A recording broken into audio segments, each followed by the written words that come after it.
Back to school maintenance.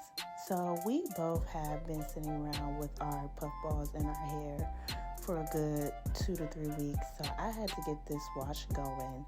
So I went in with the Kaleidoscope hair care wash and shampoo. This was my first time trying the Kaleidoscope Kid shampoo and conditioner in my son's hair. And I had been looking for something for his hair for a good little while. And I think I'm going to stick with this, especially since it's like super affordable and it was super moisturizing on my son's hair. It was a little dry, so I went and got some conditioner for his hair. I used this conditioner on my hair and I really liked it, so I did it for his hair. And allowed it to sit.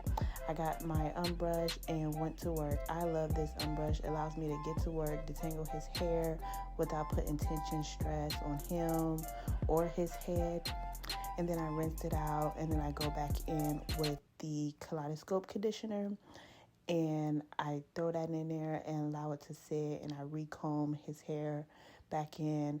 Now it feels way more moisturized and easier to comb.